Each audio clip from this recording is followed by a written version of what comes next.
if you have a double bond, then you can make an alcohol by doing the hydration reactions. There are a few things you can use, but what I'm showing you here is the oxymercuration, demercuration.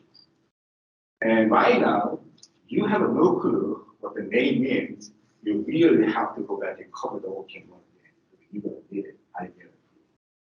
So anyway, now I'm treating you no organal can one right now.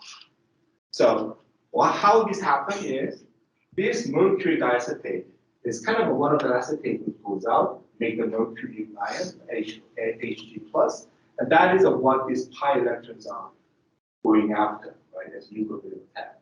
So this is a nucleophilic addition, reaction to the double bonds. Actually, electrophilic addition to the double bonds. So pi bonds of double bonds get the mercury ions, but it's not just given to the one of the carbon, it actually makes a rigid ion, right? And hovering around two carbon at the same time. That but does not mean that they're really bonded to two carbon at the same time together. They kind of have sitting on both of them. But the thing is, mercury is a positive charge that's pulling electron density out of those two carbons. But the more substituted carbon lose more electron density, and that's why the weak nucleophile like the water is going after the more substituted coefficient because there is a more attractive side. It lost more electron there.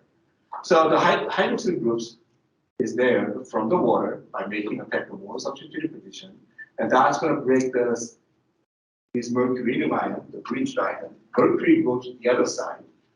But the second step of the oxymercuration, demercuration, you get rid of the mercury by adding the sodium borohydride. The sodium borohydride, remember that you use those to reduce the carbonyl, right? But this is basically purely because it uses the hydride, reducing the mercury. And what happens to the mercury?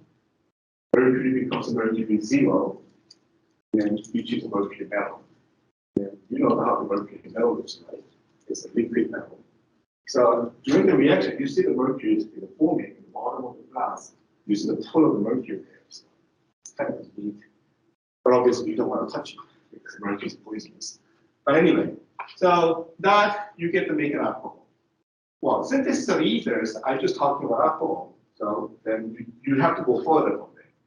What you do, you take these protons away by the sodium hydride or sodium metal. It makes basically the methoxide, alkoxide, as a nucleophile. Then you have to react with an alkyl halide, and then you can make an ether.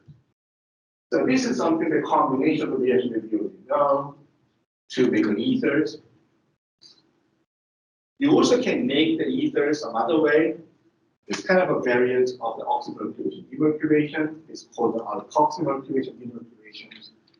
What it is almost same as this, except you carry out the reaction in alcohol, not water.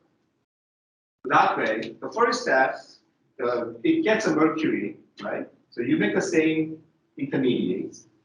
Instead of the water making a attack, you get an alcohol makes an attack. That's the difference. Then an alcohol makes an attack there, then it goes there, then you get basically alkoxy group sitting on that. You have to get rid of the mercury, so basically you go through the same step. Sodium borohydride, then it's going to be reduced, you get the same thing. So, which way is better? I mean, simplistic, that's easier, right? You don't have to do another step. But this is also biochemistry. So anyway, this is called the alkoxymercuration demercuration.